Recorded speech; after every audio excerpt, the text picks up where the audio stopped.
Olá, bem-vindos à segunda aula de Geologia Global. O tema dessa aula é tectônica de placas e eu já vou começar a aula dando a dica. Assistam essa live do Vinícius Tiepo, é um professor da Unicamp, ele deu um histórico fantástico sobre tectônica. Nesse primeiro vídeo eu vou fazer uma síntese sobre esse histórico. A gente já viu um histórico sobre a geologia como um todo, mas agora vai ser focado exatamente em tectônica. Então, vou começar novamente lá atrás, nos filósofos pré-socráticos, que basicamente usavam a razão para entender o planeta, e vou bem mais rápido. Agora já avança direto para a Idade Média, quando começava uma busca para o minério. Então, basicamente, o conhecimento ele ia se desenvolvendo de uma forma muito empírica.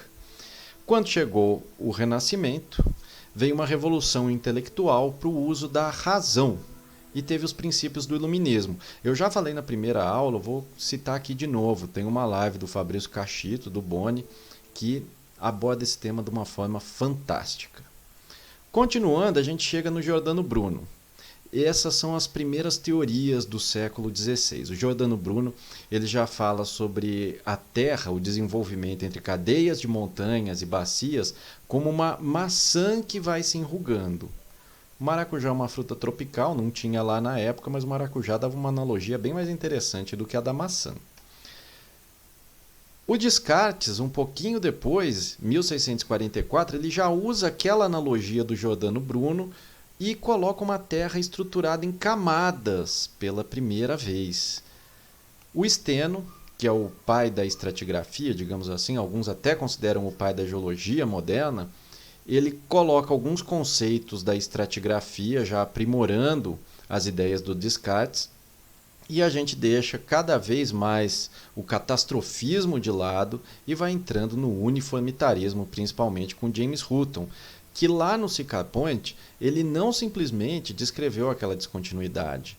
Um pouquinho aí para a direita, se a gente for olhar nesse perfil, ele também descreveu as rochas cristalinas, as Highlands escocesas. Então ele já havia uma relação de contato, uma relação de intrusão de rochas, o que não cabia no catastrofismo.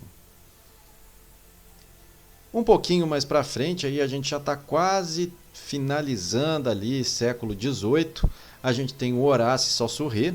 Ele foi um naturalista focado em botânica, mas ele descrevia muito rochas também, e ele destaca muito, sempre nos trabalhos dele, a importância do estudo de cadeias de montanha para o entendimento de um sistema Terra como um todo, não só da geosfera, mas também da fauna e da flora.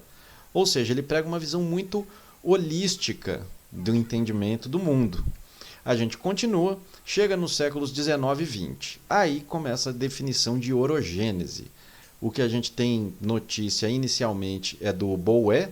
O Boé ele usa o termo orogênese como um processo tectono-estrutural, mas o Gilbert, estudando Serra Nevada, a região de Serra Nevada, eu vou falar mais para frente no curso, na etapa de orógeno, lá nessa região ele conceitua o termo orogênese como um processo de formação de montanhas.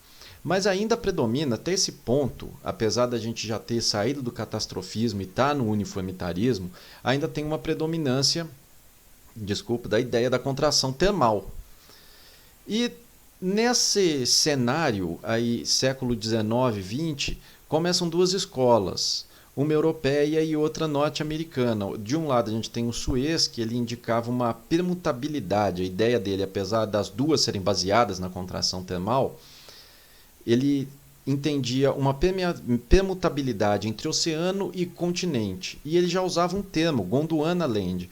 Ele usava a ideia de ciclos entre continente e oceano para explicar por que haviam fósseis tão semelhantes em continentes distintos. Então, de acordo com ele, os oceanos teriam sido, alguma época, plataformas continentais que permitiram esses fósseis migrar de um lado para o outro.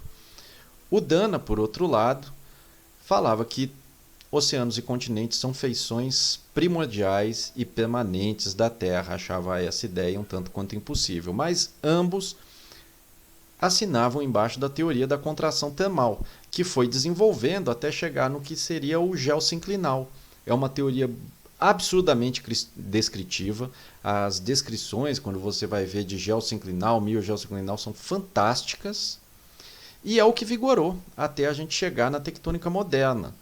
Basicamente, o que colocou por terra essa ideia da contração termal foi o mapeamento, geodésia e radioatividade. A radioatividade, quando começou a ter as diversas datações, a geodésia mostrou basicamente uma impossibilidade batimétrica de continente virar um oceano ciclicamente. Logicamente que nós sabemos que há uma variação do nível do oceano, mas a litosfera continental não vira litosfera oceânica. E o mapeamento é clássico, o mapeamento de detalhe forneceu tudo isso. Foi o que embasou tudo isso. E aí a gente chega na teoria da deriva continental, da tectônica de placas, que é a ideia do Wegener e também o Arthur Holmes, que realmente trouxe ideias geniais para dentro da teoria do Wegener, que ainda tinha muitas falhas. Então, o Wegener, ele tem o trabalho de 1951, que é a origem dos continentes e oceanos, é o trabalho mais famoso. Ele faz as correlações não só do contorno dos continentes, mas também ele traz as correlações geológicas.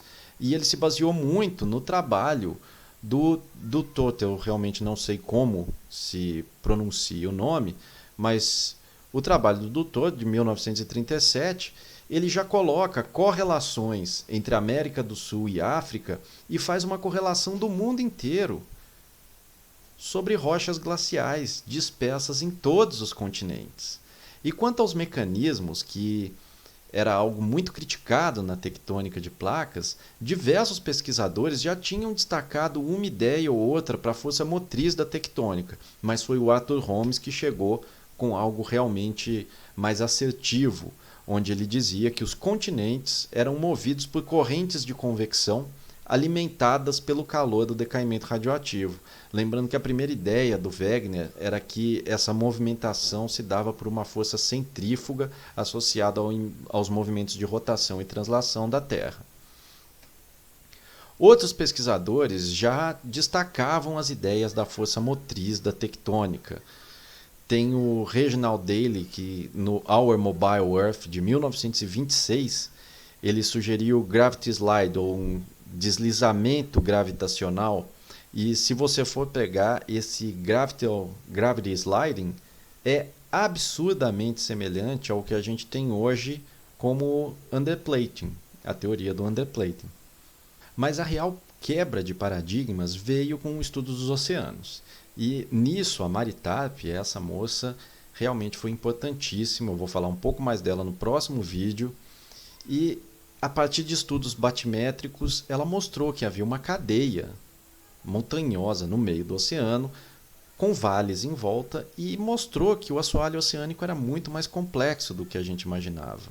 E com toda essa divisão de placas em mente, a ideia de células de convecção ganhou muito mais força.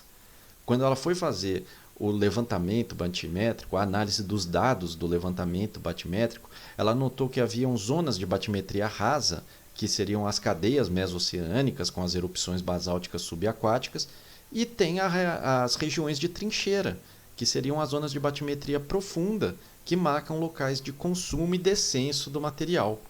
Então, a modelagem global ganhou muito mais forma. O espalhamento do assoalho foi validado com código de barras perfeito descrito pelo paleomagnetismo. Vou entrar nisso no próximo também. E a definição de orogênese se consolidou de vez como sendo o resultado da convergência de placas.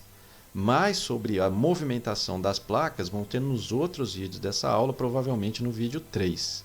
Ok? Esse é o início, o histórico. Valeu! Então tá. Para a gravação.